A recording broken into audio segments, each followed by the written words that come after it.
There are fortunes built on genius. There are empires raised from nothing but will. And then, there are the ones built in shadow. The Astor name once meant more than wealth. It meant a rival. It meant America itself.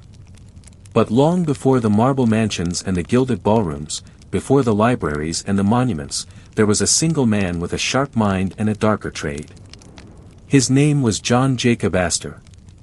And the fortune he built, the one that would shape a nation, began not in the bright promise of the new world, but in the silent, bitter smoke of opium. This is not a story of heroes. It is a story of ambition without apology, of power without pause. It is the story of how one family rose from nothing, conquered everything, and became woven so deeply into the fabric of America that their shadow still lingers today. So settle in. Let the night hold you.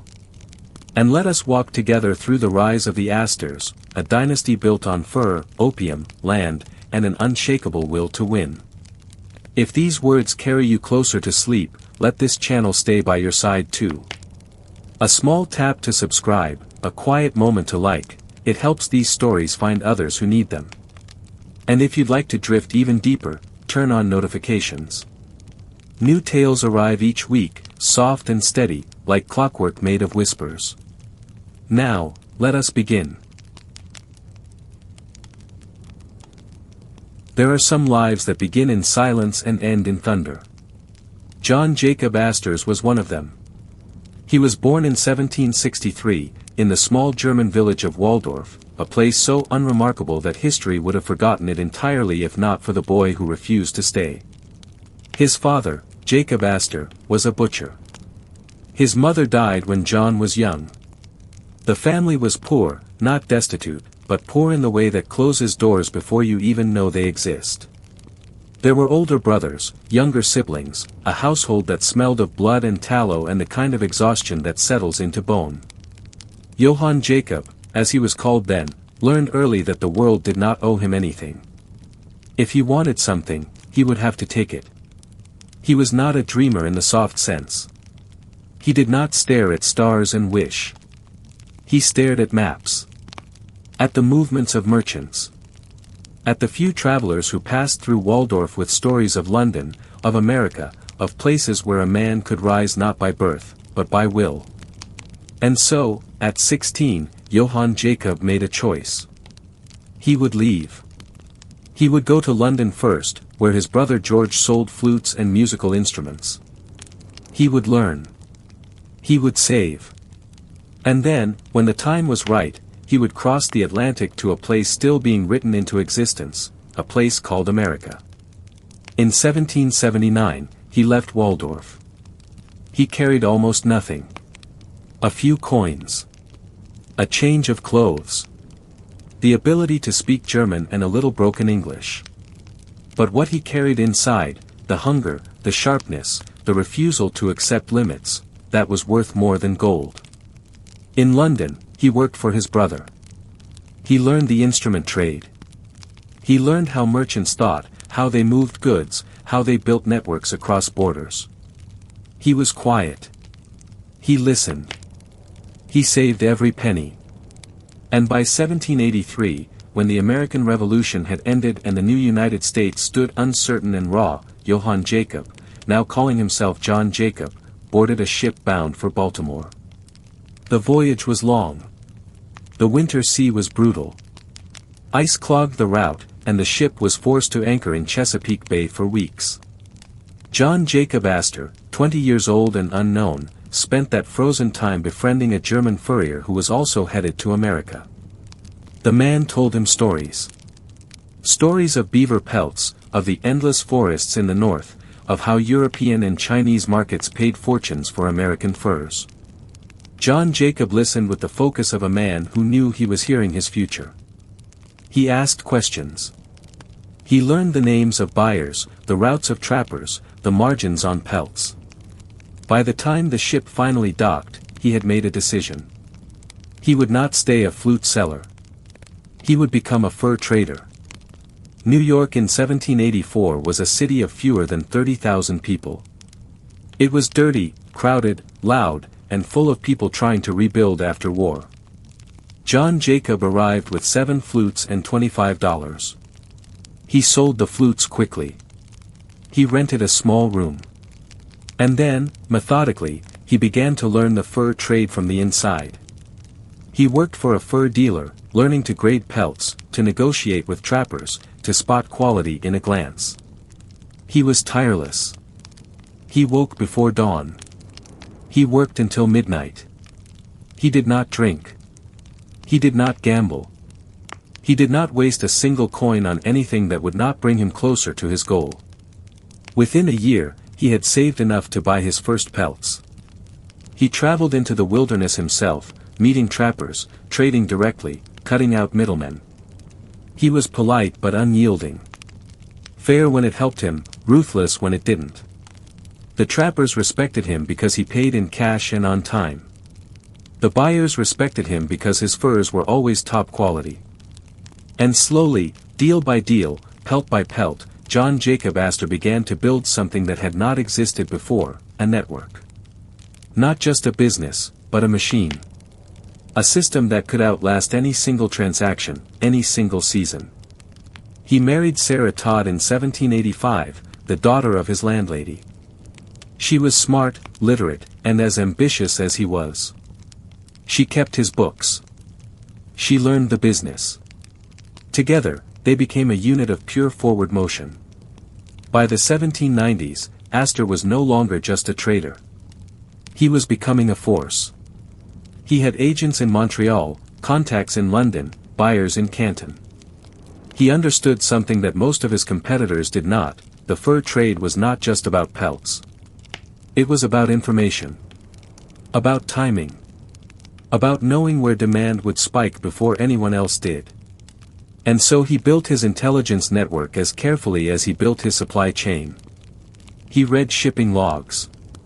He tracked fashion trends in Europe. He studied Chinese trade policies. And when he moved with precision. But even then, even as his wealth began to grow, John Jacob Astor was not satisfied. He looked at the men around him, the old money families, the landowners, the men who had inherited their power, and he saw that fur was only the beginning. Fur could make him rich. But land could make him eternal. And so, even as he tightened his grip on the American fur trade, even as he prepared to build an empire in the wilderness, he began, quietly, to buy property in New York. Small parcels. Cheap lots. Pieces of Manhattan that no one else wanted. Not yet. But he knew. He always knew. The city would grow. And when it did, he would own it. The turn of the 19th century brought with it a new America, one hungry, restless, and expanding in every direction. John Jacob Astor, now in his late 30s, had become one of New York's wealthiest merchants. But wealth, for him, was never the destination. It was the tool.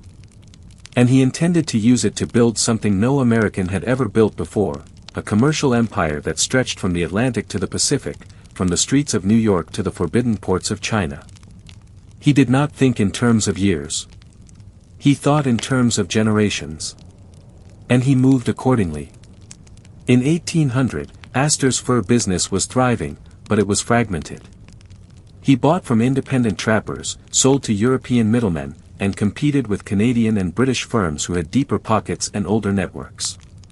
He hated inefficiency. He hated sharing profit. And so, he began to consolidate.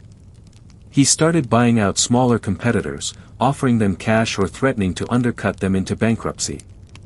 He established his own trading posts, first in upstate New York, then in the Great Lakes region, then deeper into the wilderness. He hired his own trappers, paid them in goods rather than cash, and ensured that every pelt passed through his hands before reaching market. It was vertical integration before the term existed.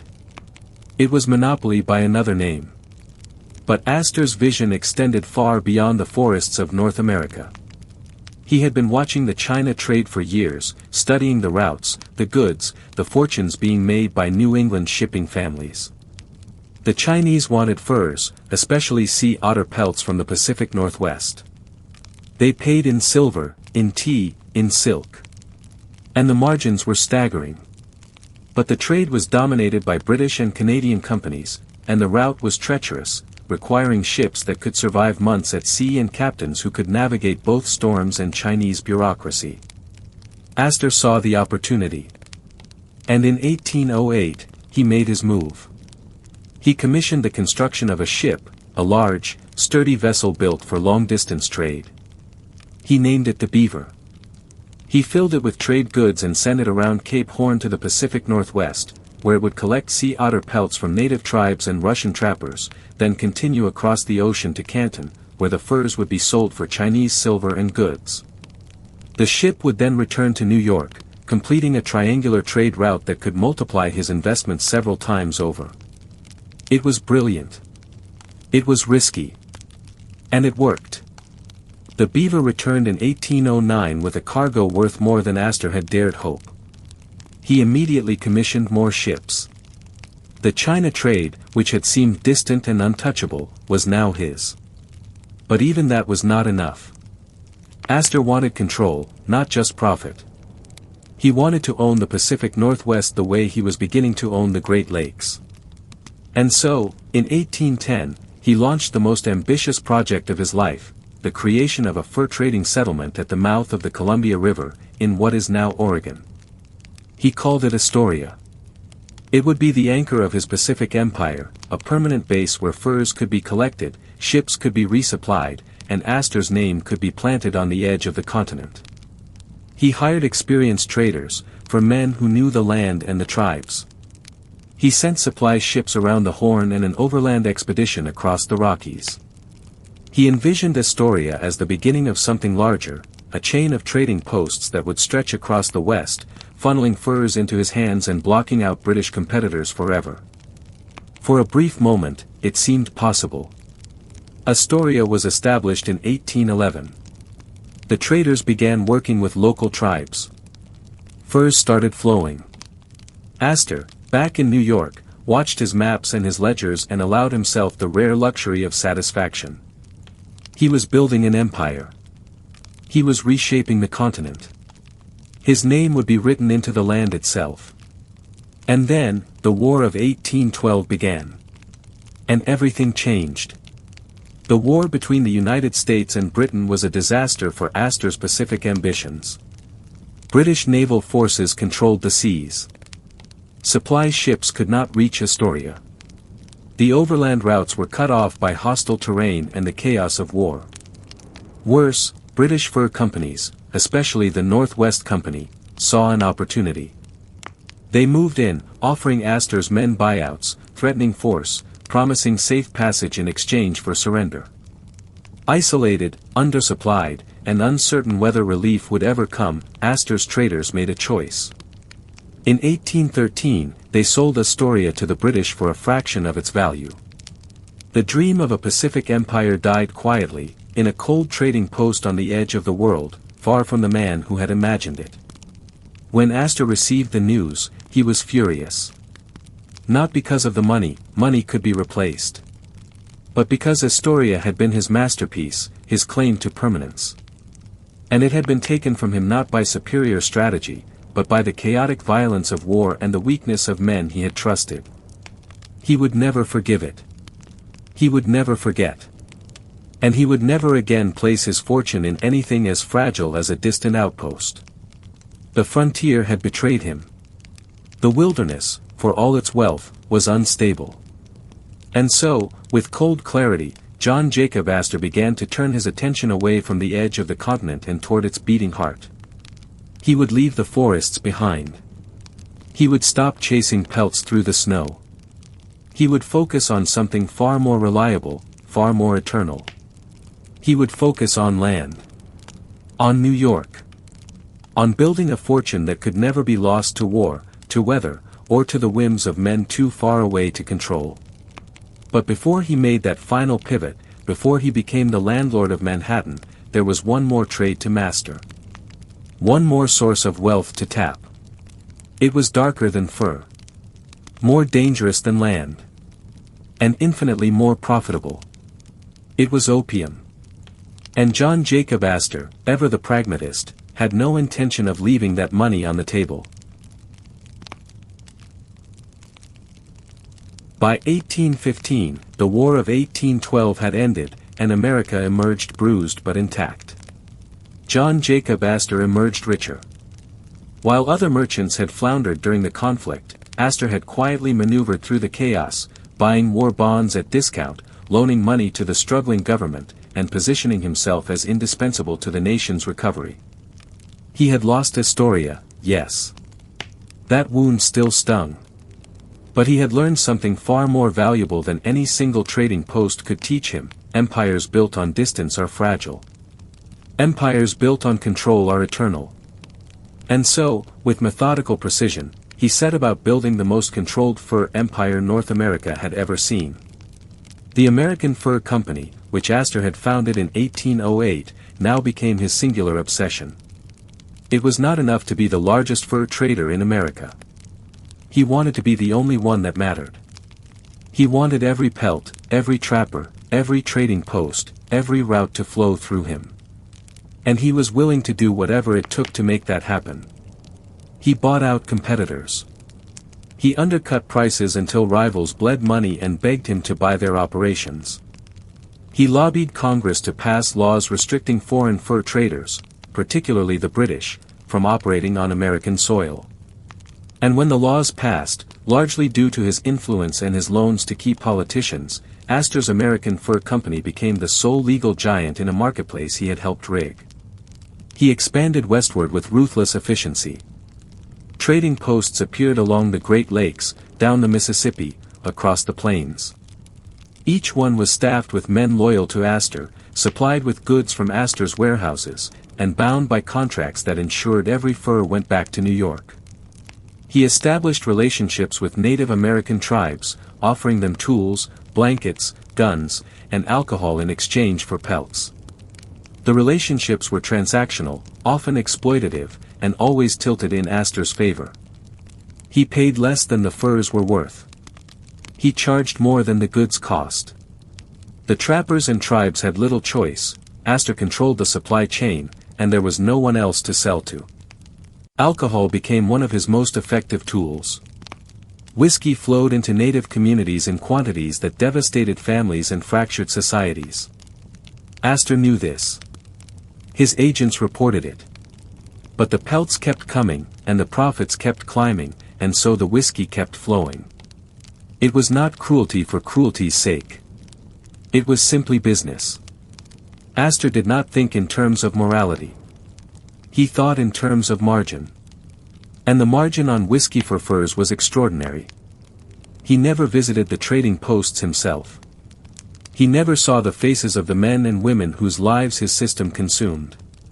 He sat in his office in New York, reviewed the numbers, and made decisions based on ledgers, not lives. By the early 1820s, the American Fur Company was a machine.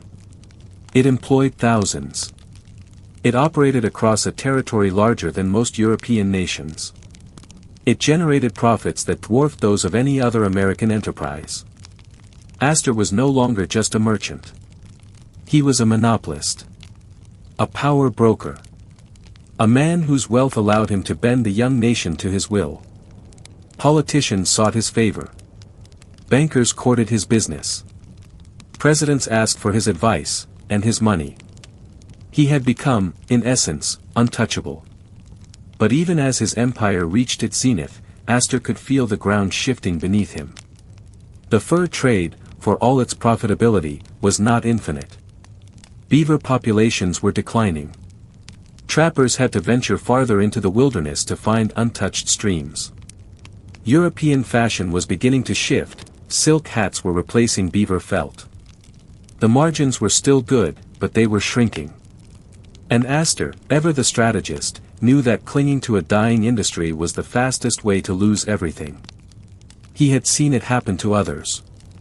Men who had built fortunes in whaling, in tobacco, in industries that seemed eternal until they weren't. He would not make that mistake. And so, even as he continued to operate the American Fur Company, even as the pelts poured in and the profits accumulated, Astor began to quietly diversify. He looked at New York, growing faster than any city in America, swelling with immigrants and ambition and desperate need for space. He looked at the land stretching north from the crowded tip of Manhattan, farmland, marshes, rocky plots that no one wanted. And he began to buy. Not ostentatiously. Not in a way that would drive up prices. But steadily, patiently, piece by piece. He bought from farmers eager to sell. He bought from widows who needed cash. He bought from speculators who thought he was a fool for investing in dirt so far from the city center. Astor did not care what they thought. He had spent his entire life proving people wrong. And he knew something they did not. Cities grow. They always grow. And when New York grew northward, and it would, his worthless land would become priceless. All he had to do was wait. And waiting, for a man who had crossed an ocean with nothing, was easy. But before he could fully pivot to land, before he could step away from the wilderness and into the role of landlord, there was still money to be made in fur. And there were still competitors to crush. In the mid-1820s, Astor faced his last serious rival, the Rocky Mountain Fur Company, a scrappy upstart led by ambitious trappers who knew the mountains better than Astor's agents ever would. They were fast, tough, and unafraid. For a brief moment, they threatened to carve out a piece of the market Astor considered his by right. So he did what he always did. He flooded the market with cheap pelts, driving prices down until the Rocky Mountain Fur Company bled cash. He bought their suppliers. He poached their best men. And when they finally staggered, weakened and desperate, he offered to buy them out. Some accepted. Others fought on, only to collapse a few years later. Either way, Astor won. By 1830, John Jacob Astor stood alone atop the American fur trade. There were still independent trappers, still small operators scraping by in the wilderness, but they were ghosts compared to the empire he had built. The American Fur Company controlled the Great Lakes, the upper Missouri, the vast stretches of territory that would one day become states. It was a kingdom of pelts and profit, and Astor was its unchallenged king. But he was also 67 years old. His health was beginning to fade. His energy, once limitless, now came in shorter bursts.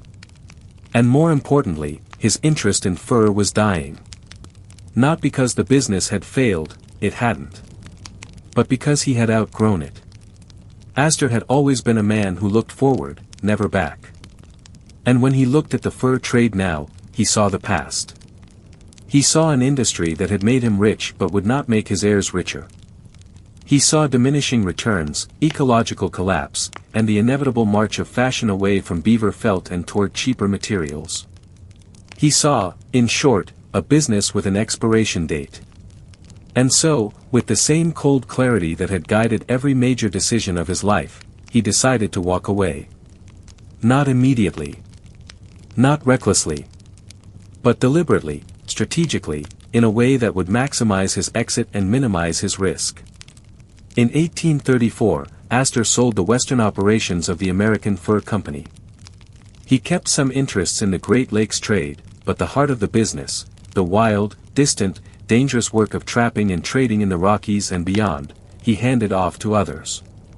He took his profits, converted them into more stable assets, and turned his full attention to what he had been quietly building for decades, his New York real estate empire. The wilderness had served him well. It had made him the richest man in America. But now, the city would make him immortal. Manhattan in the 1830s was exploding. The population had tripled in 30 years. Immigrants poured in by the thousands, Irish, German, Italian, fleeing famine and war and poverty, desperate for work and willing to live anywhere. The city, once confined to the southern tip of the island, was crawling northward street by street, block by block. What had been farmland in 1800 was becoming neighborhoods by 1830. And John Jacob Astor owned much of it. Not the buildings. He rarely built anything. But the land beneath them. The dirt. The lots. The ground itself. His strategy was brilliant in its simplicity. He bought land when it was cheap, when it was still fields and marshes and considered too far from the city to ever be valuable. Then he waited. He did not develop. He did not build. He simply held the land, paid the minimal taxes, and let the city come to him. And when it did, when the streets reached his parcels and demand exploded, he did not sell. Instead, he leased. Long-term ground leases, often 99 years or more, that required tenants to pay rent on the land while they built and maintained the structures above it. It was genius. Astor collected income without lifting a finger. The tenants took all the risk, all the expense, all the labor. And at the end of the lease, the land, and often the buildings, reverted to Astor or his heirs. He became, in effect, the landlord of Manhattan. By the 1840s, he owned hundreds of parcels scattered across the island. Broadway. The Bowery. Greenwich Village. Blocks that would one day become some of the most valuable real estate on earth. He did not live extravagantly. His home, while comfortable, was not a palace. He did not throw lavish parties or seek social status. He was a businessman, not a socialite. His pleasure came from the numbers, from watching his wealth compound, from knowing that every day the city grew, his fortune grew with it. But Astor's empire was not built on land alone. Even as he exited the fur trade, even as he focused on real estate, he maintained his other investments. Shipping. Banking. And, quietly, the China trade. That trade, the one that connected American merchants to Chinese markets, had made him as much money as fur ever did. Perhaps more. And it was in that trade, in those long voyages across the Pacific, in those careful partnerships with ship captains and Canton merchants, that Astor touched his darkest fortune. Because the China trade, for all its silks and teas and porcelain, ran on something far less elegant. It ran on opium. Astor never captained a ship carrying opium. He never signed a manifest listing the drug. He never set foot in the warehouses where it was stored or the dens where it was smoked. But his money was there. His ships carried it. His partnerships enabled it. And his profits depended on it. In the early 19th century, American merchants discovered that while China had little interest in most Western goods, it had enormous demand for opium. The British had already built a massive, brutal trade funneling Indian opium into Chinese ports, creating millions of addicts and draining Chinese silver into British coffers. American merchants, including Astor, saw no reason not to participate. Astor invested in ships that sailed to Turkey, where opium was legal and available. The drug was loaded, often disguised among other cargo, and carried to Canton or Macau, where it was sold to Chinese smugglers who distributed it inland. The Chinese government had banned opium, but the ban was poorly enforced, and the profits were too high for anyone to care. Astor's ships returned with Chinese goods, tea, silk, porcelain, which were then sold in America and Europe at significant markup.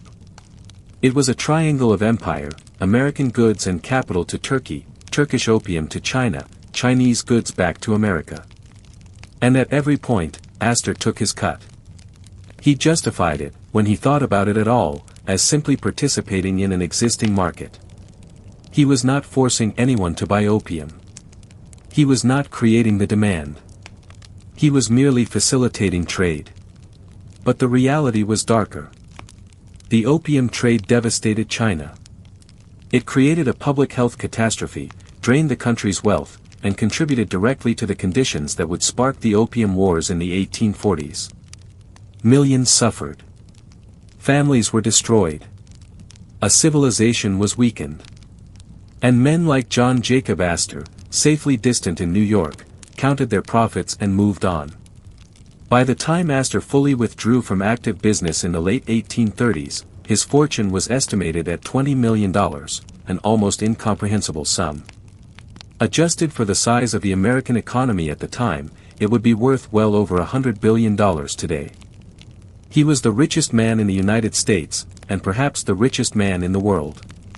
And he had built that fortune on fur, on land, and on opium.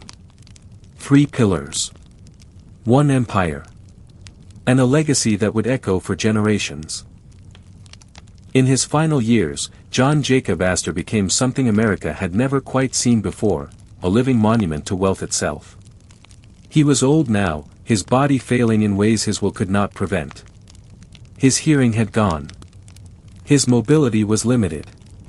He spent his days in his modest but comfortable home on Broadway, surrounded by ledgers and maps and the silent machinery of his fortune. Visitors remarked that he seemed more interested in numbers than people, more alive when discussing rents and investments than when greeting family. He had built an empire, yes. But he had also built a loneliness that wealth could not fill. Still, he did not soften.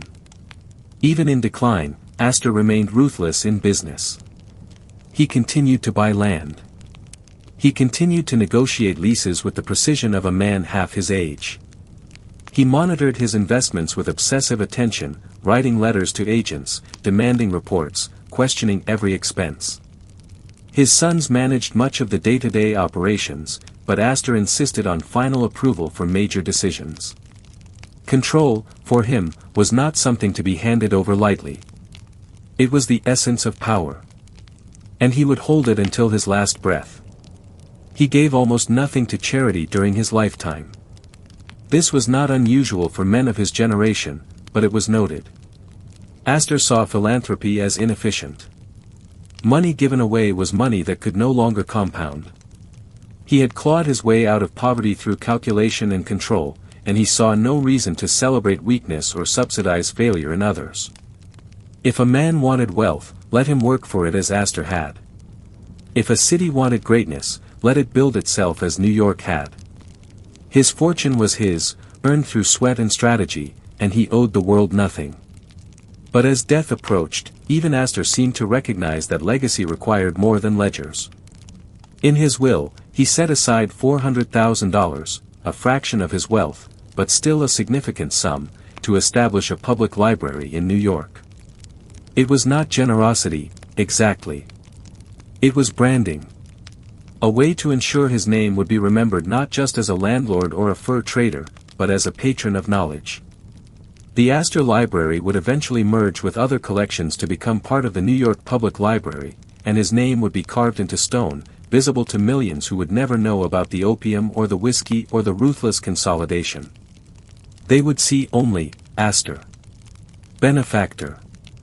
He died on March 29, 1848, at the age of 84. He had lived long enough to see America transform from a fragile republic into a continental power. He had lived long enough to see New York grow from a modest port into the beating heart of American commerce.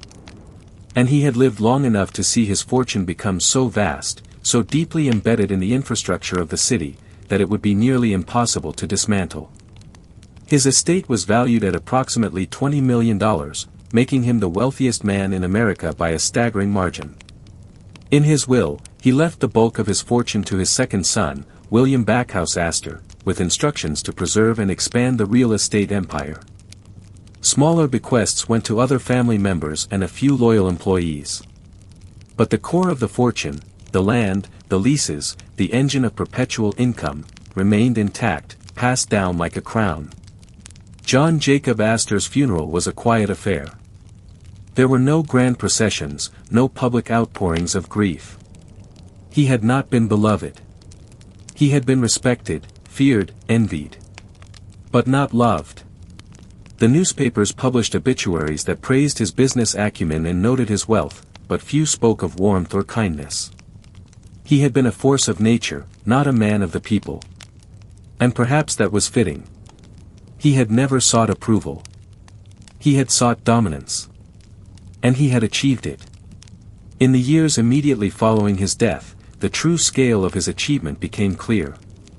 The land he had accumulated, those lonely parcels bought decades earlier when Manhattan was still half farmland, had become the foundation of the city. Streets that bore his name. Blocks that generated income whether the economy boomed or collapsed. A fortune that required almost no management, only patience. William Backhouse Astor, his heir, would prove to be a worthy steward. He was not his father, no one could be, but he understood the system John Jacob had built. Buy land. Hold land. Lease land.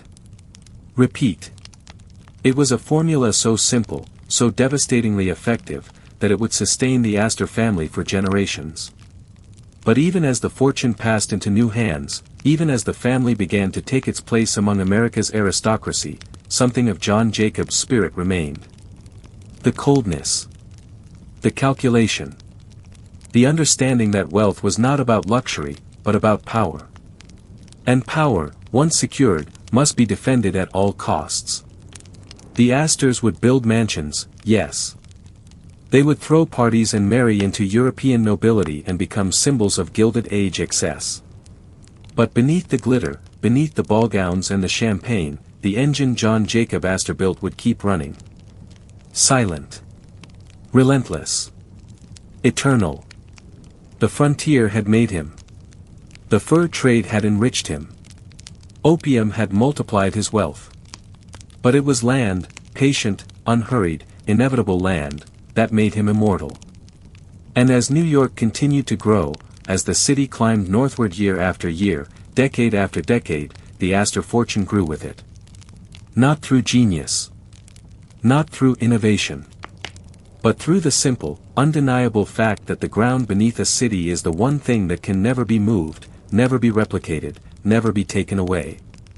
John Jacob Astor understood that.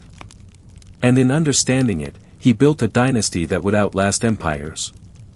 And so, as the 1840s gave way to the 1850s, as America hurtled toward civil war and transformation, the Astor name stood tall. Not as a symbol of virtue. Not as a beacon of progress. But as proof that in America, ambition without apology could reshape the world. That a butcher's son from a forgotten German village could become richer than kings.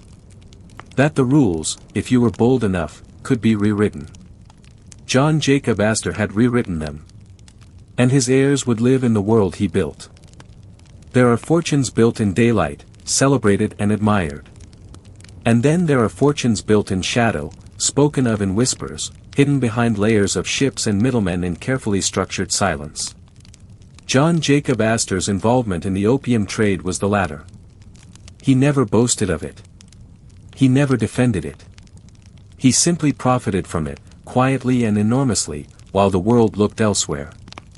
And in doing so, he helped fuel one of the greatest human catastrophes of the 19th century, a catastrophe that would destabilize an empire, ignite wars, and leave millions broken in its wake. But none of that mattered to Astor. What mattered was margin. What mattered was that Chinese silver flowed west, and American wealth grew. The story begins not in New York, but in Canton, the single Chinese port where Western merchants were permitted to trade. For centuries, China had been largely closed to the outside world, its emperors viewing foreign goods as inferior and unnecessary. The Chinese economy was self-sufficient, vast, and ancient. It needed nothing the West could offer. But the West needed China desperately, for its tea, its silk, its porcelain. And so a trade imbalance emerged. Silver poured out of Europe and America and into Chinese coffers. The British, the Americans, the Dutch, all found themselves hemorrhaging precious metal with nothing to balance the scales. Until they found opium. Opium had been used in China for centuries, primarily as medicine. But in the late 18th century, the British East India Company began producing it on an industrial scale in India, refining it, packaging it, and smuggling it into China in quantities that turned a traditional remedy into a mass addiction. The drug spread like fire. From coastal cities to inland provinces, from the wealthy to the poor, opium dens multiplied. Families were destroyed. Productivity collapsed. The Chinese government, alarmed, banned the drug in 1800. But the ban was unenforceable. The profits were too high. The demand too desperate. And so the trade continued, not in the open, but in the shadows, carried by foreign ships, sold by Chinese smugglers, protected by corruption and greed. American merchants watched the British profits with envy. By the early 1800s, American ships were already trading with China, carrying furs and ginseng and whatever else the Chinese would accept. But the returns were modest compared to what the British were making on opium.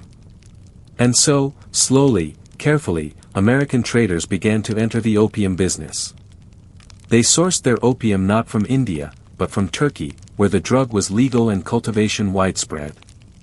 Turkish opium was considered slightly inferior to Indian opium, but it was cheaper and available, and the Chinese market was large enough to absorb both.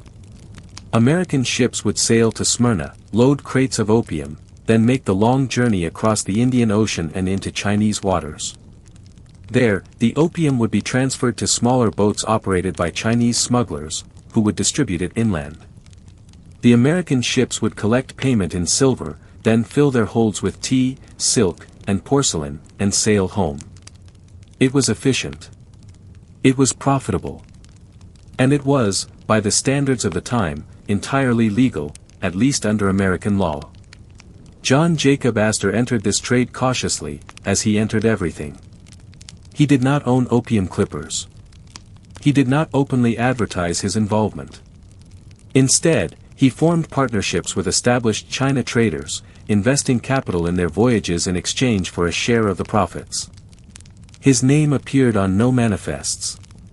His signature touched no opium contracts. But his money financed the ships. His agents negotiated the deals. And his ledgers recorded the returns. It was the same strategy he had used in fur: control the system without appearing to control it. Let others take the risk and the visibility. Take the profit and the silence.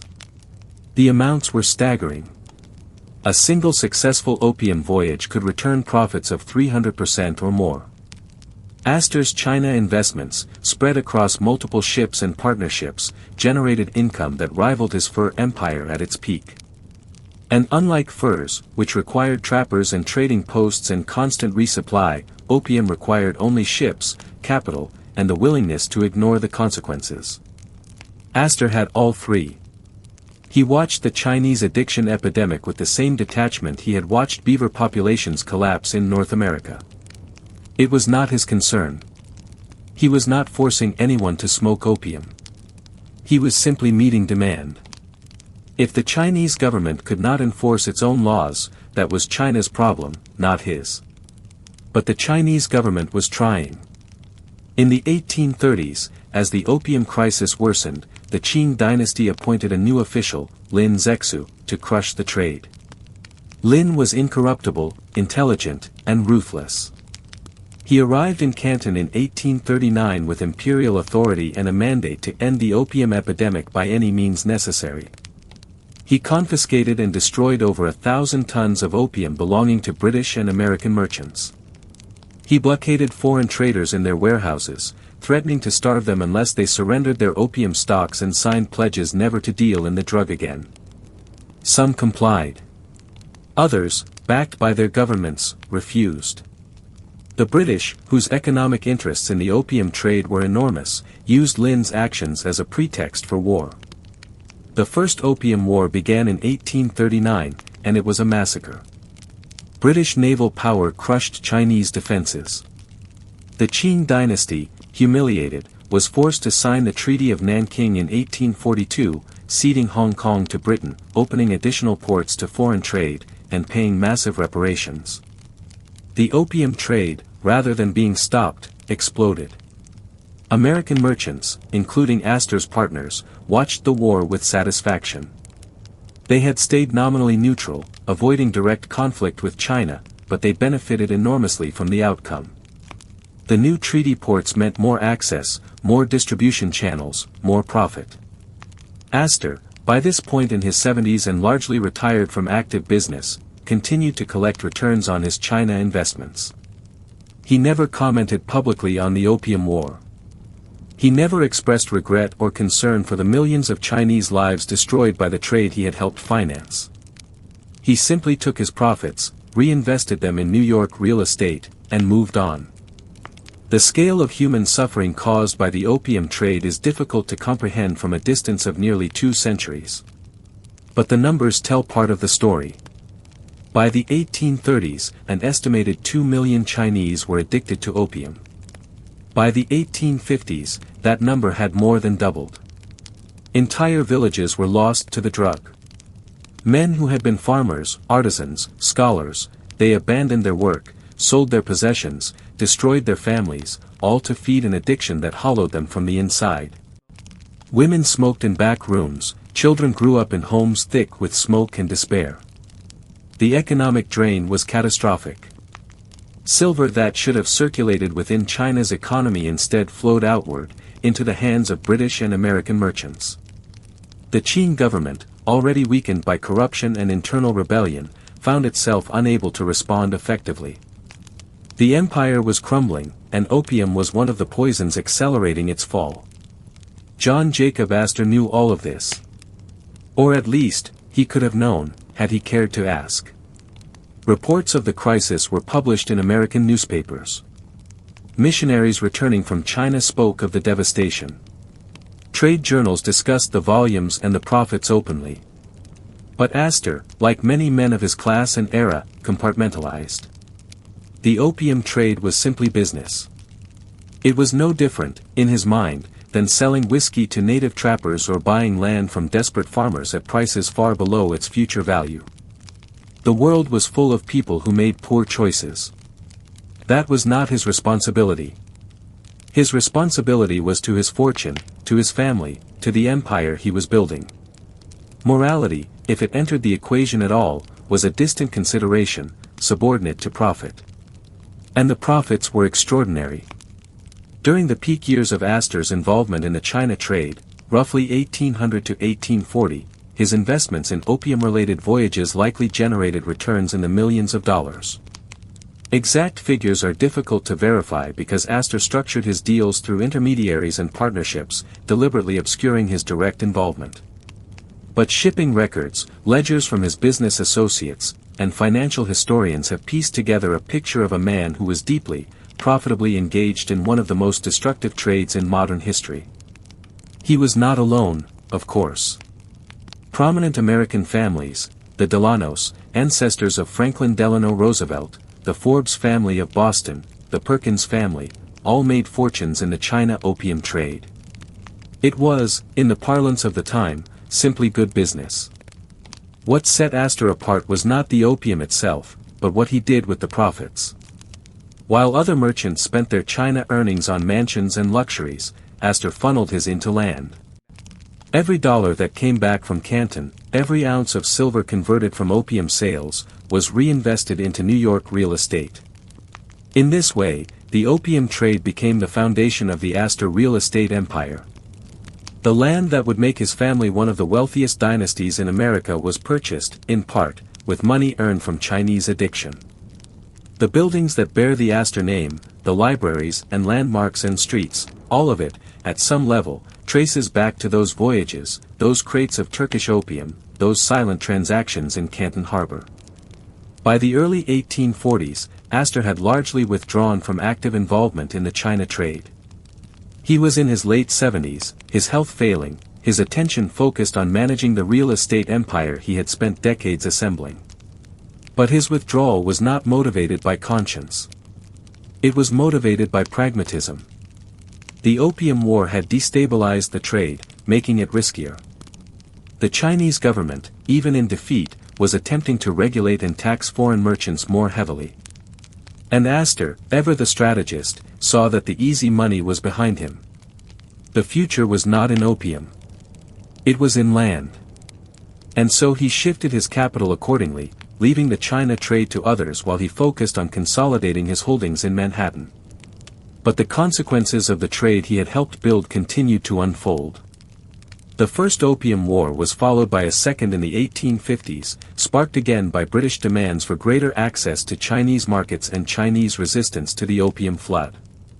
More ports were opened. More territory was ceded.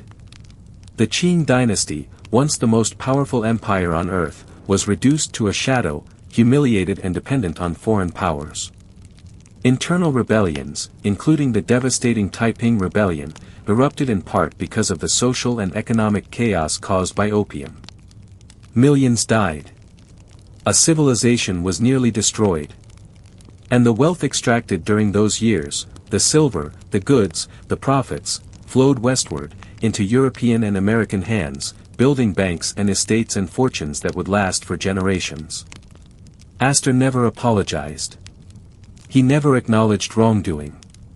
In his final years, when asked about his business dealings, he spoke only of hard work, of vision, of the opportunities America had given a poor immigrant. He framed his success as a triumph of the American dream, a story of self-made wealth and upward mobility. And in a sense, he was right. He had arrived in America with nothing and built an empire. But the tools he used, the exploitation of native communities through alcohol and unfair trade, the monopolistic crushing of competitors, the financing of a drug trade that destroyed millions, those were left unspoken. They were footnotes, if they were mentioned at all. And as the years passed and Astor's legend grew, those footnotes faded further, replaced by the simpler, cleaner narrative of the self-made man. His heirs inherited not just his wealth, but his silence. They did not speak of opium. They did not dwell on the source of the family fortune. They focused instead on what the money had become: land, buildings, influence, respectability. And in doing so, they completed the transformation Astor had begun. They turned shadow into light. They turned blood money into legacy. They turned a fortune built on addiction and exploitation into one of the great American dynasties. It was, in its own way, a kind of alchemy. Dark magic, perhaps. But magic nonetheless. And so, as the Astor fortune passed from John Jacob to his son William, as the family began its ascent into high society and cultural prominence, the opium years receded into the background. They were not erased. Historians would eventually uncover the connections, piece together the ledgers, trace the ships and the silver. But they were no longer central to the story the family told about itself. And in America, a place that has always preferred the future to the past, that was enough. The Astors became symbols not of extraction, but of achievement. Not of cruelty, but of culture. Not of opium and whiskey and ruthless accumulation, but of libraries and opera houses and gilded ballrooms. The reinvention was complete. The fortune had been laundered, not through banks, but through time. In 1848, when John Jacob Astor died, the world he left behind was already forgetting the details of how his fortune had been made. The obituaries praised his business acumen. They marveled at the scale of his wealth. They noted his rise from immigrant poverty to American preeminence. But they did not linger on the opium. They did not count the addicts or trace the silver or ask uncomfortable questions about the human cost of his empire. That was not how fortunes were discussed in polite society. And the Astors, even then, were becoming polite society. William Backhouse Astor, John Jacob's heir, inherited not only $20 million but also the architecture of respectability his father had begun to construct. William was different from his father in temperament, quieter, less driven, more comfortable with wealth than with the chase. But he understood the system perfectly. He did not need to build an empire. He simply needed to maintain it. And so he did, with methodical efficiency. He continued buying land. He continued leasing it on terms that favored the Astors in perpetuity. He invested conservatively, avoiding speculative ventures, focusing instead on assets that generated steady, reliable income. Under his stewardship, the Astor fortune did not explode, it simply compounded, slowly and inevitably, like interest accruing on a sum too large to spend. But William also understood something his father had not fully grasped, that in America, old money needed to justify itself. In Europe, aristocracy was inherited and required no explanation. But in the United States, where the founding mythology was one of equality and self-made success, great wealth needed a narrative. It needed to be seen as deserved, as beneficial, as part of the natural order. And so William began the process of transforming the Astor name from one associated with business into one associated with culture, philanthropy, and refinement. He donated to hospitals. He supported churches. He quietly funded institutions that would carry the Astor name forward in contexts far removed from fur and opium. His wife, Caroline Webster Schermerhorn Astor, would take this transformation even further. But that is a story for the next chapter. For now, it is enough to say that the opium years, by the 1850s, were already becoming invisible. The ships had stopped sailing. The partnerships had dissolved. The profits had been converted into real estate and securities and trusts. There was no longer a direct line between the Astor fortune and Chinese suffering. The connection had been severed, not morally, but practically. And in a world that judged wealth by its present form rather than its origins, that was enough.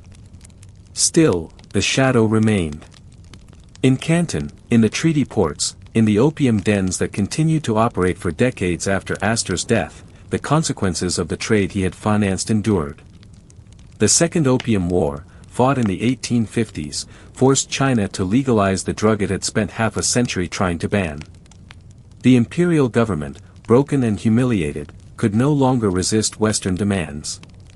Opium flowed freely, and the addiction epidemic deepened. By the late 19th century, an estimated quarter of Chinese adult men were regular opium users. The social fabric of the country was shredded. Economic development stalled. Political corruption flourished, fed by the bribes and profits of the opium economy. And Western powers, having forced open the door, carved China into spheres of influence, extracting wealth and concessions with impunity. American merchants continued to participate in this system long after Astor's withdrawal. The trade persisted until the early 20th century, when international pressure and changing attitudes finally began to curtail it. But by then, the damage was done. China would spend the next 100 years struggling to recover, from opium, from foreign domination, from internal collapse. And the families that had profited from that collapse, families like the Astors, had long since moved on. They had invested their gains in safer, cleaner ventures. They had become pillars of society, patrons of the arts, symbols of American success. The past was behind them. The future was bright. And the distance between the two was wide enough that no one needed to look back. John Jacob Astor never expressed regret.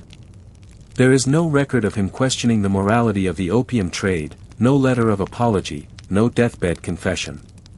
If he thought about it at all in his final years, it was likely with the same pragmatic detachment he applied to every business decision. He had seen an opportunity. He had taken it. He had profited. And he had moved on. That was the world he lived in, a world where wealth was its own justification, where success silenced criticism, where the powerful wrote the history and the powerless disappeared into footnotes. And yet, the opium trade remains one of the most revealing aspects of Astor's legacy. Not because it was unusual, many American fortunes of the era were built on equally dark foundations. But because it illustrates so clearly the mechanics of how great wealth is created and maintained. Astor did not invent the opium trade. He did not personally addict millions. But he saw a profitable system and inserted himself into it, using his capital and his networks to extract maximum gain while minimizing personal risk. He distanced himself from the consequences through layers of intermediaries and legal structures. And when the trade became less profitable or more risky, he withdrew, reallocating his capital to safer assets. It was empire building as engineering, cold, efficient, devoid of sentimentality. This is the lesson buried in the opium years, that fortunes of Astor's scale are rarely built through simple hard work or innovation alone. They are built through the exploitation of asymmetries, of power, of information, of legal systems, of human desperation. Astor understood this instinctively. He saw that the world was not fair and never would be. And rather than trying to change it, he used its unfairness to his advantage. He traded with people who had no better options.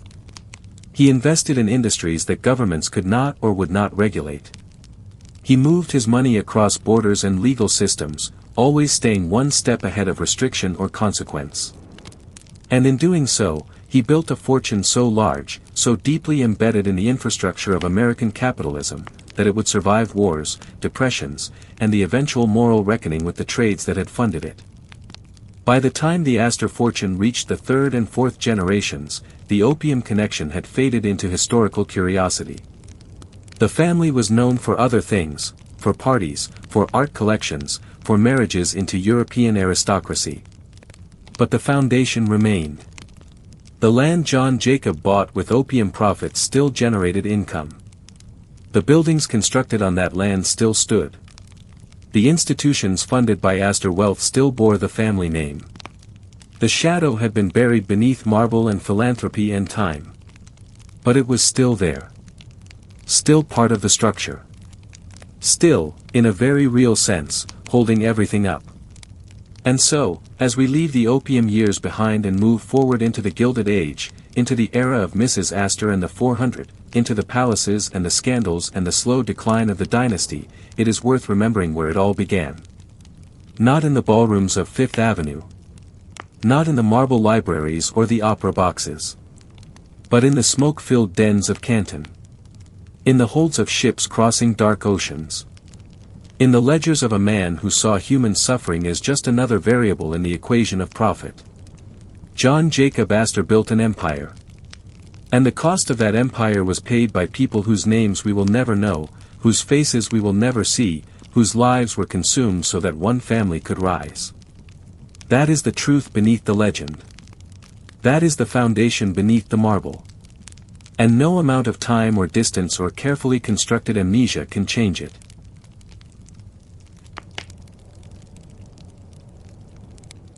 By the 1820s, while John Jacob Astor was still extracting fortunes from fur and opium, he was also playing a longer, quieter game. A game that required no ships, no traders, no distant markets. A game played not across oceans, but across blocks. Across parcels of dirt that most people considered worthless. He was buying Manhattan. Not all at once. Not ostentatiously. But piece by piece, year by year, with the patience of a man who understood that cities do not grow overnight, but they always grow. And when they do, the men who own the ground beneath them become gods. Manhattan in the early 19th century was a city in transformation.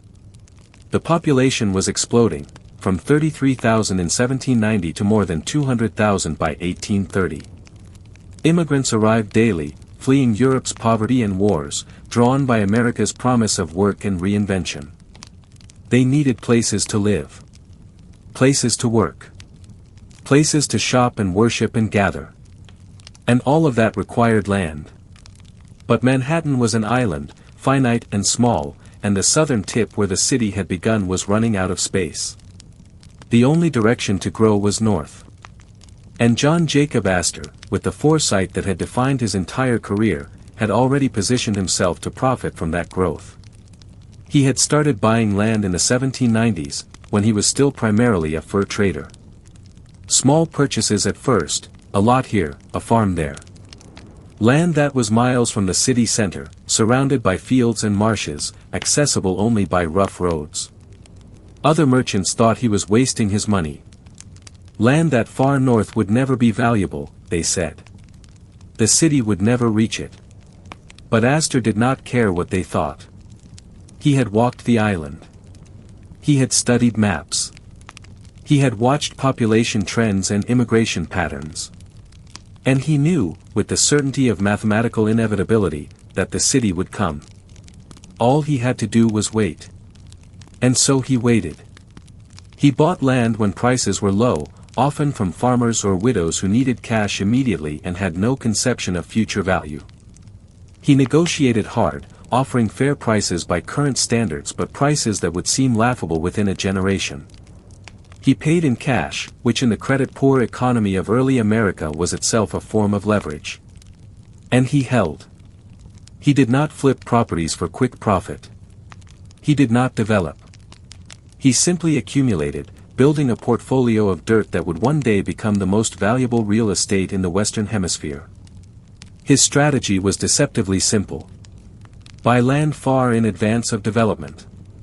Hold it through the years when it generates little or no income.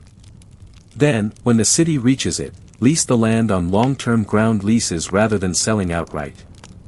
This ensured that the Astor family would receive income in perpetuity. The tenant would pay rent on the land and assume all costs of building and maintaining structures. At the end of the lease, often 99 years, the land, and sometimes the buildings, would revert to the Astor estate. It was a system that turned time itself into profit. Every year the city grew, Astor's wealth grew. And there was nothing anyone could do to stop it. By the 1830s, the strategy was paying off spectacularly. The city had indeed grown northward, exactly as Astor had predicted. Areas that had been farmland when he bought them were now bustling neighborhoods. Broadway, once a dirt road leading to rural estates, was becoming a commercial corridor. The Bowery, Greenwich Village, blocks in the teens and 20s, all were filling with tenements, shops, warehouses, theaters. And much of the land beneath them belonged to John Jacob Astor. He leased it to builders and businessmen who erected structures at their own expense, then paid Astor rent for the privilege of using his dirt. He took no risk. He performed no labor. He simply collected. Month after month.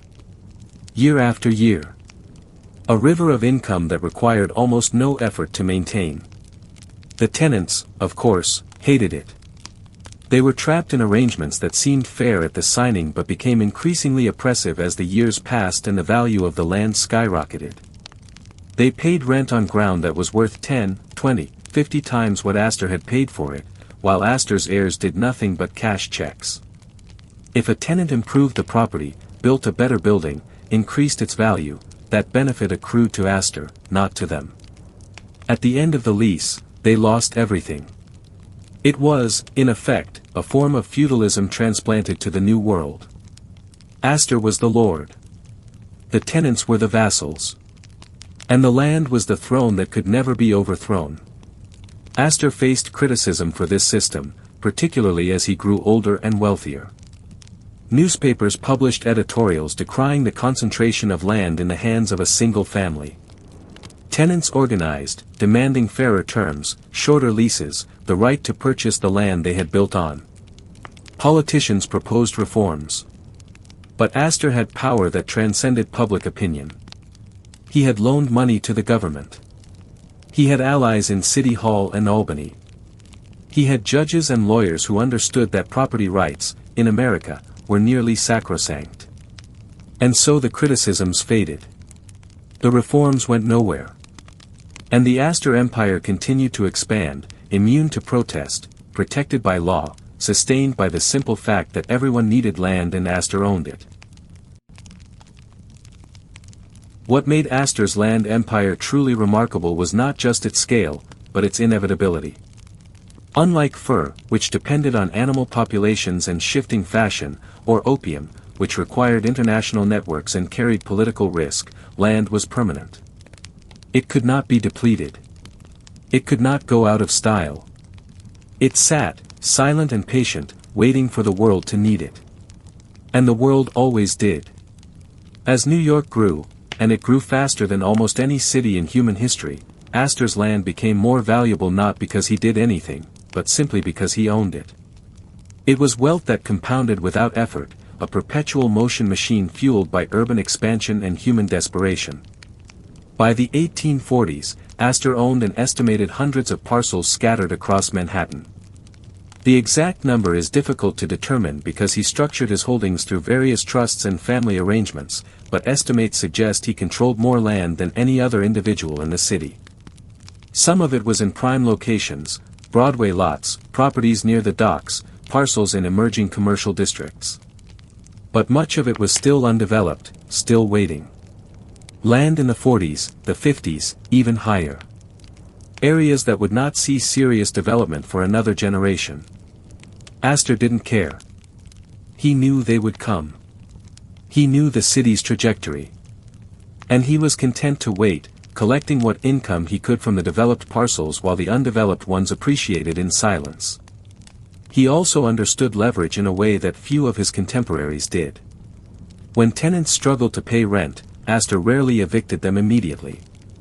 Instead, he renegotiated terms, often extending credit or adjusting payment schedules in ways that kept them bound to the land but also kept them paying. He preferred steady, long-term income to the disruption of vacancy and turnover. He was not sentimental. If a tenant truly could not pay, Astor would evict without hesitation. But he was pragmatic. A tenant paying reduced rent was better than no tenant at all. And a tenant who owed Astor money was a tenant who had no leverage, no bargaining power, no ability to walk away. The social implications of this system were profound. In a city that prided itself on opportunity and mobility, the Astor land empire created a permanent underclass of renters who could never truly own, never truly build equity, never truly escape. They worked, they paid, they improved properties, and at the end of their leases, they had nothing. The land reverted to Astor. The buildings, in many cases, reverted to Astor. The decades of rent payments had purchased them no security, no ownership, no future. It was a treadmill disguised as opportunity. And it made Astor unimaginably wealthy. By the time of his death in 1848, John Jacob Astor's real estate holdings were conservatively valued at over $10 million, half of his total fortune. But the true value was far higher, because much of the land was still undeveloped, still appreciating, still waiting for the city to reach it. His heirs would inherit not just wealth, but a self-sustaining engine of accumulation. They would not need to be brilliant. They would not need to work. They would simply need to hold the land and collect the rent. And that is exactly what they did. William Backhouse Astor, John Jacob's son and primary heir, was not a visionary. He was a steward. He understood that his job was not to innovate but to preserve. And so he continued his father's strategy with almost mechanical precision. He bought more land when opportunities arose. He leased it on the same long-term ground lease terms his father had pioneered. He avoided speculation, avoided risky ventures, avoided anything that might jeopardize the core asset. Under his management, the Astor real estate empire did not explode, it simply grew, steadily and inexorably, like compound interest. But William also recognized that the family needed to evolve. His father had been a businessman, respected but not beloved, wealthy but not aristocratic. William wanted more. He wanted the Astor name to mean something beyond money. He wanted social standing, cultural influence, a place among America's emerging elite. And so he began, cautiously, to spend. Not extravagantly.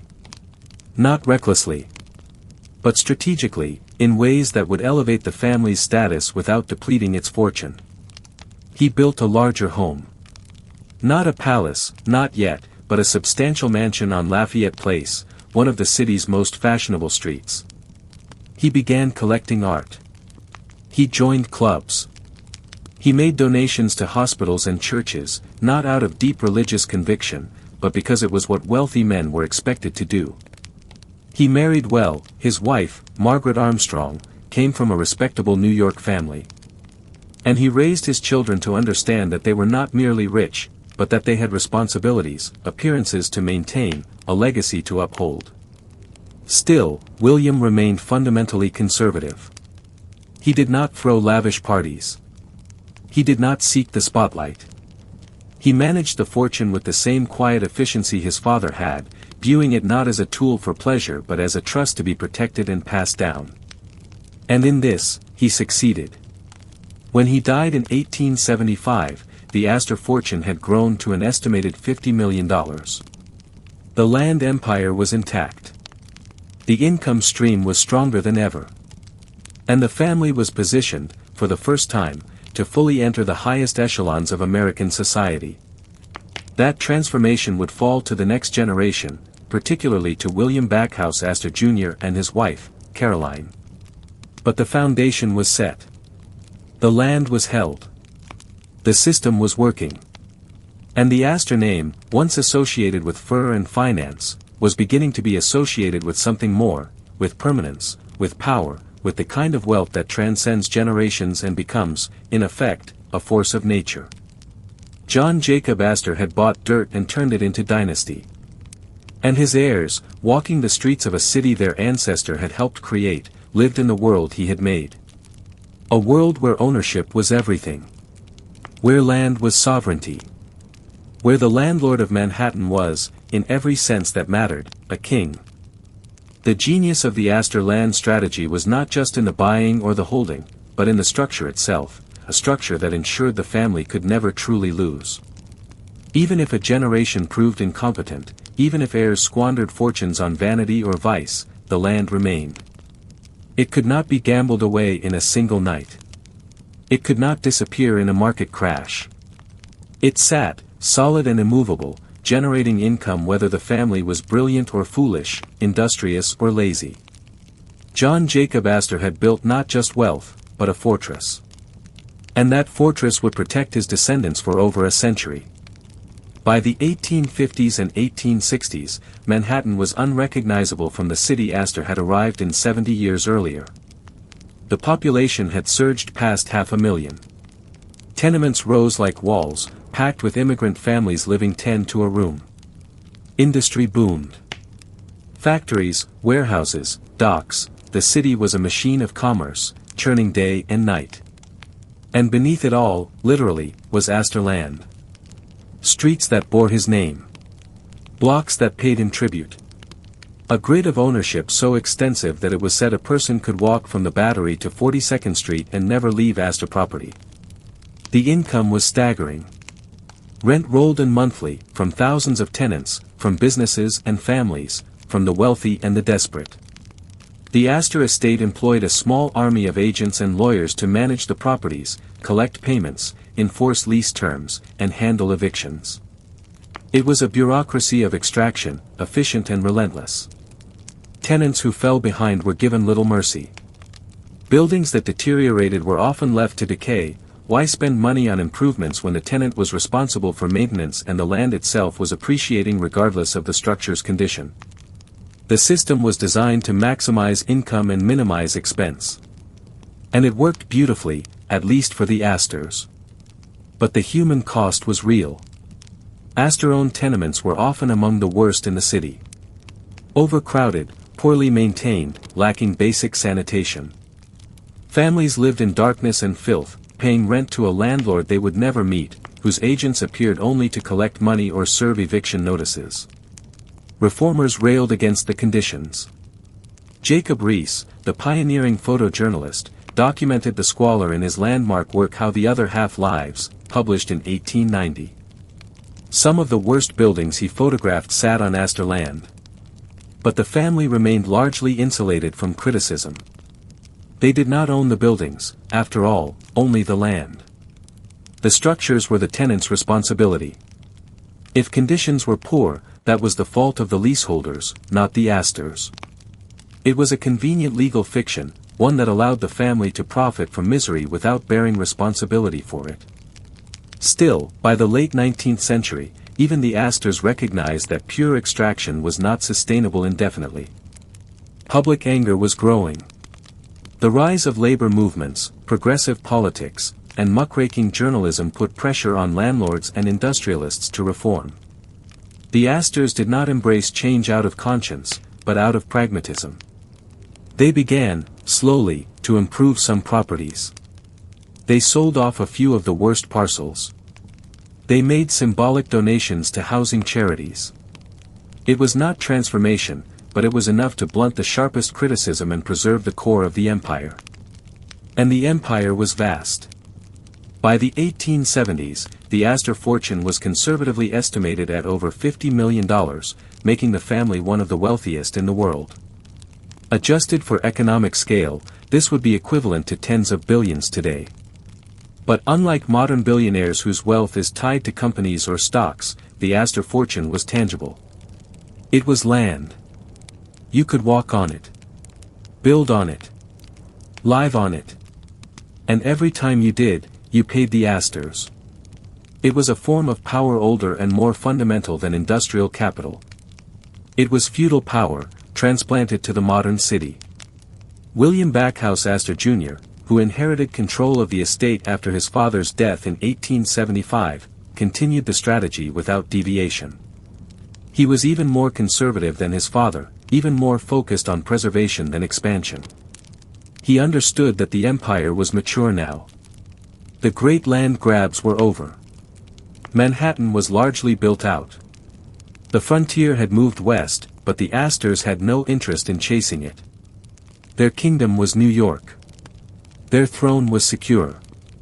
All they needed to do was hold it. But William Jr.'s wife, Caroline Webster Schermerhorn Astor, had different ambitions. She understood that wealth alone was not enough. In America's Gilded Age, a new aristocracy was emerging, one based not on titles or bloodlines, but on money, culture, and social dominance. And Caroline Astor intended to rule it.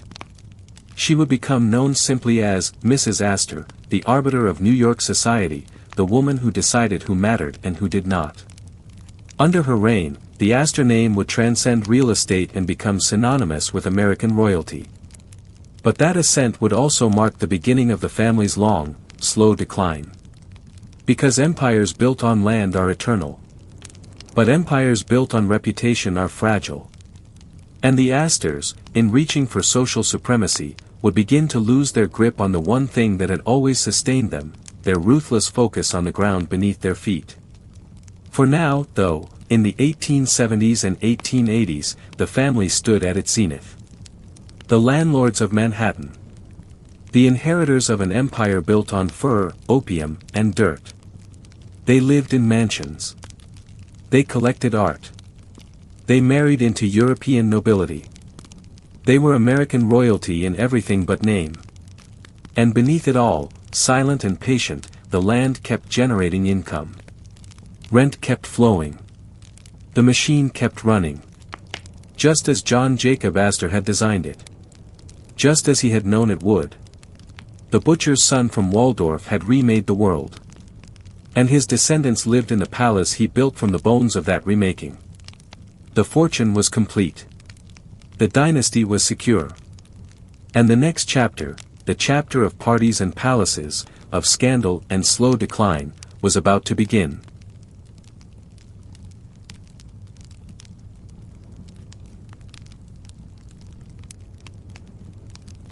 There are fortunes that rise like fire and burn out just as quickly. And then there are fortunes that settle into the earth like ancient roots, sustaining dynasties for generations. The Astor fortune was the latter. By the 1870s, it had become something beyond mere wealth. It had become infrastructure. It had become gravity. It shaped the city that surrounded it, pulled people into its orbit, and generated income as naturally as trees produce leaves. John Jacob Astor had built a machine that required almost no human intelligence to operate. His descendants needed only to avoid catastrophic stupidity. And for a time, they succeeded. But wealth of this magnitude creates its own problems. It attracts attention. It breeds envy. And it demands justification in a society that claims to value merit over inheritance. The Astors, like other Gilded Age dynasties, needed to transform their fortune from something earned through ruthlessness into something that appeared natural, even noble. They needed to become not just rich, but respected. Not just powerful, but cultured. Not just landlords, but patrons. And so, in the final decades of the 19th century, the family embarked on a campaign of social elevation that would make them American royalty, and would also begin the slow erosion of the empire their ancestor had built. The transformation was led by Caroline Webster Schermerhorn Astor, wife of William Backhouse Astor Jr. Caroline was born into old New York money, a family that had been prominent since colonial times. But the Schermerhorns were respectable, not wealthy by Astor standards. Caroline's marriage into the Astor family in 1853 was both an elevation and an opportunity. She brought legitimacy. The Astors brought unlimited resources. Together, they would create something unprecedented in American society, an aristocracy without titles, a court without a crown, a hierarchy based purely on wealth and will. Caroline Astor understood something fundamental about power, that it must be performed. Money alone was not enough. One had to be seen, to set standards, to make others want what you had. And so she began, methodically, to construct a social empire as deliberate and controlled as her husband's real estate holdings. She hosted balls. She established rules. She decided who could enter her home and who could not. She created, in essence, a closed system where entrance was determined not by birth or talent, but by her approval.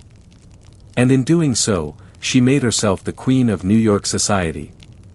The most famous expression of her power was, the 400, the supposed number of people who could fit in her ballroom, and by extension, the number of people who truly mattered in New York. The list was never published in full, but everyone knew it existed. Everyone knew that inclusion meant acceptance, and exclusion meant social death. It was arbitrary. It was elitist. And it was brilliant. Because in a democracy that officially rejected aristocracy, Caroline Astor had created one anyway, and people desperate for status played by her rules. Her annual ball became the event of the New York social calendar. Invitations were coveted like treasure. To be invited was to be acknowledged. To be excluded was to be erased. Caroline presided over these gatherings with cold precision, dressed in diamonds and silk, radiating authority. She did not need to be warm. She did not need to be kind. She simply needed to be Mrs. Astor. And that was enough. Her power was so absolute that even families wealthier than the Astors, the Vanderbilts, the Rockefellers, sought her approval. Wealth could buy mansions and yachts, but it could not buy acceptance. Only Caroline could grant that.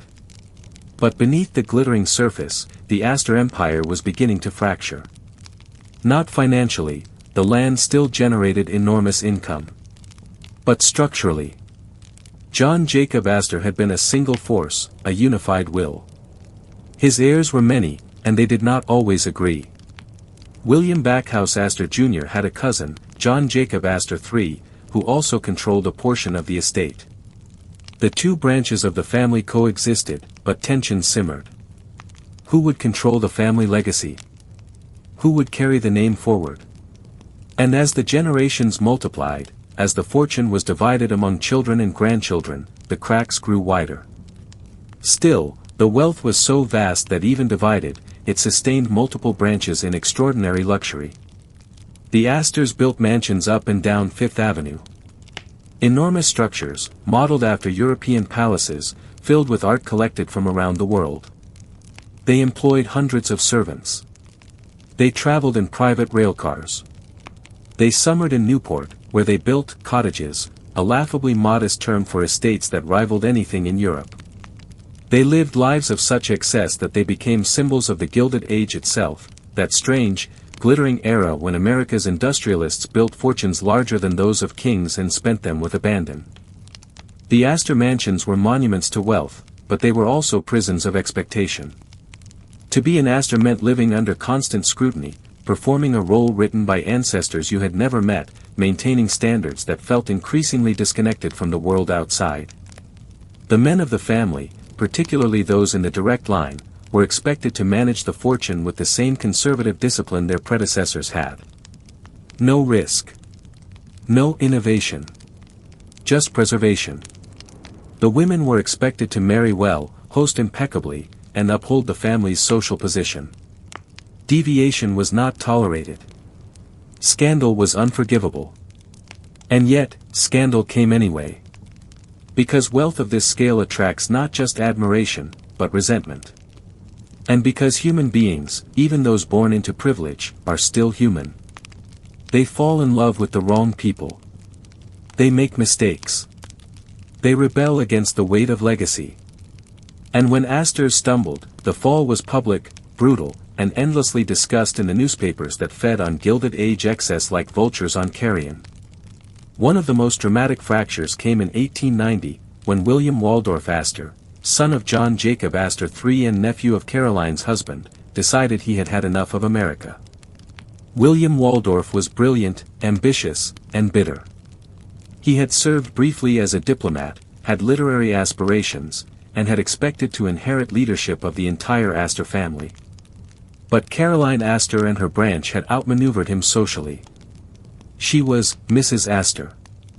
His wife was merely Mrs. William Astor. The slight was unforgivable. And so, in a fit of aristocratic pique, William Waldorf moved his family to England, renounced American society, and eventually became a British citizen. He would later be made a viscount, achieving in Europe the titled nobility that America could not provide. Before leaving, William Waldorf made one final move that would reshape the New York skyline. He tore down his mansion on Fifth Avenue and commissioned the construction of the Waldorf Hotel, an enormous luxury establishment designed to rival anything in the world. It was an act of defiance and a masterstroke of real estate development. But it also sparked a war with his cousin. Caroline Astor, furious at having a commercial hotel looming next to her mansion, convinced her son to build an even larger hotel right beside it. The result was the Waldorf Astoria, one of the grandest hotels in the world, born from family spite and competing egos. The two branches of the family had literally built monuments to their rivalry. Caroline herself continued to reign over New York society into the 1890s, but age and changing times were eroding her power. New fortunes were being made, oil fortunes, steel fortunes, railroad fortunes, that dwarfed even the Astors. And the men making those fortunes cared less about Mrs. Astor's approval than about their own ambitions.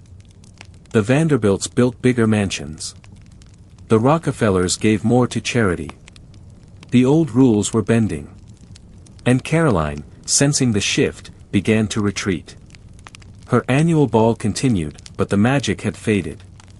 The 400 was no longer the exclusive circle it had once been. Society was opening, becoming less rigid, less controllable. And Caroline Astor, the woman who had once determined who mattered in New York, found herself becoming a relic. She died in 1908, and with her died an era. The age of Mrs. Astor was over. The family remained wealthy, of course. The land still generated income. But the social supremacy, the unquestioned authority, the sense that the Astors were American royalty, that was fading. The next generation would try to maintain it, but they were fighting a losing battle. The world was changing. America was changing. And the values that had made the Astors supreme, land ownership, conservative wealth management, social exclusivity, were becoming less relevant in a century that would be defined by innovation, mobility, and democratic ideals. The most famous Astor of the next generation was John Jacob Astor IV, great-great-grandson of the original John Jacob. He was everything his ancestors were not: creative, curious, restless. He invented things: a bicycle brake, a turbine engine, improvements to naval technology. He wrote a science fiction novel. He divorced his first wife and married an 18-year-old girl named Madeline Force, causing a scandal that dominated the tabloids. He was, in short, a man out of step with the rigid conservatism that had defined the family for generations. But he was also fabulously wealthy, and he lived with a freedom his ancestors could never have imagined. In April 1912, John Jacob Astor IV and his young pregnant wife boarded the RMS Titanic in Cherbourg, France, bound for New York. They were returning from an extended honeymoon in Europe, escaping the gossip that their marriage had sparked. Astor was 47, one of the richest men in the world, traveling in luxury befitting his status. The Titanic was the largest, most advanced ship ever built, marketed as unsinkable. It seemed the perfect vessel for a man of Astor's stature. And then, on the night of April 14th, in the freezing waters of the North Atlantic, the ship struck an iceberg. What happened next has been told countless times, but it bears repeating because it reveals something essential about the man and his era. As the Titanic began to sink, as chaos spread and lifeboats were lowered, John Jacob Astor IV ensured his wife was placed in a boat. He asked if he could join her, given her condition. He was refused, women and children first. And so he stepped back. He lit a cigarette. He helped other women into the boats. And he waited. Calm. Resigned. Perhaps already knowing how it would end. When the ship went down, Astor was still aboard. His body was recovered days later, identified by the initials sewn into his jacket and the fortune in cash and jewelry he carried. He was buried with full honors. And the Astor family lost one of its brightest lights. The death of John Jacob Astor IV on the Titanic marked a turning point, though no one quite understood it at the time. He had been more than just another heir, he had represented possibility, a bridge between the family's conservative past and a more dynamic future. His inventions, his curiosity, his willingness to break social conventions, all suggested that the Astors might evolve, might remain relevant in a rapidly changing 20th century. But when he went down with the ship, that potential died with him. His son from his first marriage, Vincent Astor, inherited the fortune. But Vincent, for all his wealth, lacked his father's spark. He was a manager, not a visionary. And under his stewardship, the slow decline that had already begun would accelerate. The problem was structural. The Astor fortune, built so carefully on land and long-term leases, was perfectly designed for the 19th century, a century of steady urban growth, limited taxation, and respect for property rights. But the 20th century would be different. World War I shattered the old order. Income taxes, once minimal, became significant. Estate taxes were introduced, designed specifically to prevent dynasties like the Astors from perpetuating indefinitely. Progressive politics questioned the morality of inherited wealth. And the Great Depression, which began in 1929, devastated even seemingly impregnable fortunes. Vincent Astor tried to adapt. He sold off properties. He liquidated assets. He invested in hotels, in publishing, in various ventures meant to diversify the family's holdings. But he lacked his great-great-grandfather's ruthless focus. The Astor fortune, under Vincent's management, began to feel diffuse, scattered, less like an empire and more like a collection of assets being slowly harvested and dispersed. The land remained valuable, yes. But the system that had made it nearly invincible, the long-term ground leases, the multi-generational planning, the absolute commitment to holding rather than selling, was breaking down. Part of the problem was that the family itself had fractured beyond repair. There were now multiple branches, multiple trusts, multiple competing interests. Cousins fought in court over inheritances. Estates were divided and subdivided. Some Astors remained wealthy by any reasonable standard, but none commanded the singular, overwhelming fortune that had defined the family in its prime. The unity of purpose that John Jacob Astor had embodied, that single-minded focus on accumulation and control, was gone. And without it, the empire eroded. By the mid-20th century, the Astor name still carried weight, but it was the weight of history rather than present power. The mansions on Fifth Avenue were torn down, replaced by apartment buildings and commercial structures. The family sold the Waldorf Astoria Hotel in 1949. The land holdings, once sprawling, were liquidated piece by piece to pay taxes, fund trusts, settle estates. The fortune that had seemed eternal proved to be, like all fortunes, mortal.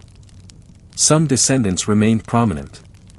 Brooke Astor, who married Vincent after his divorce, became a celebrated philanthropist, giving away millions to New York's cultural institutions. But even her generosity was a kind of ending, money spent rather than accumulated, legacy preserved through charity rather than dynasty. When she died in 2007 at the age of 105, her estate was embroiled in scandal, her son accused of elder abuse and mismanagement. The tabloids feasted on the story. The Astor name, once synonymous with dignity and power, was dragged through mud. It was a sad, sordid end for a family that had once ruled New York. Today, the Astor fortune is dispersed. There are still descendants who carry the name, some wealthy, some not. But there is no empire. No central fortune. No singular Astor power. The land they once owned has been sold and resold, subdivided and developed. The buildings that bear the Astor name are landmarks now, historical curiosities rather than active assets. The fortune that John Jacob Astor built, the one that was supposed to last forever, has been divided, taxed, spent, and scattered to the winds. And yet, the legacy remains. Not in wealth, but in the shape of the city itself. Walk through Manhattan today and you are walking on streets John Jacob Astor imagined. You are living in a city his fortune helped build. The grid, the density, the relentless upward growth, all of it was enabled by men like Astor who saw land as the ultimate resource and claimed it before anyone else understood its value. The libraries that bear his name still stand. The institutions he funded still operate. The mechanisms of urban real estate development that he pioneered, ground leases, land speculation, long-term holding strategies, are still used today by developers around the world. In that sense, John Jacob Astor won. Not because his family remained wealthy forever, but because he reshaped reality itself. He took a muddy island at the edge of the known world and turned it into the financial capital of the globe. He created systems of wealth accumulation that outlasted his own lifetime and influenced generations of investors. He proved that in America, a single individual with enough ambition and ruthlessness could build an empire from nothing. And even though that empire eventually crumbled, even though his descendants squandered and subdivided what he had built, the fact that it existed at all remains extraordinary. The Astor story is not a morality tale. It offers no clear lessons about virtue or justice. John Jacob Astor was not a good man by most standards. He exploited the vulnerable. He profited from addiction and suffering. He built a fortune on the backs of people whose names we will never know. But he was undeniably effective. He saw the world with cold clarity, identified its opportunities, and seized them without hesitation or apology. And in doing so, he created something that shaped a nation. His heirs tried to transform that fortune into something more palatable, into culture, into philanthropy, into social status. And they succeeded, for a time. But in doing so, they lost the edge that had made the fortune possible in the first place. They softened. They spent. They became respectable. And respectability, in the end, is the enemy of dynasty. Because dynasties are not built by nice people. They are built by people like John Jacob Astor, people who see what they want and take it, who understand that the world is not fair and never will be, and who use that unfairness to their advantage.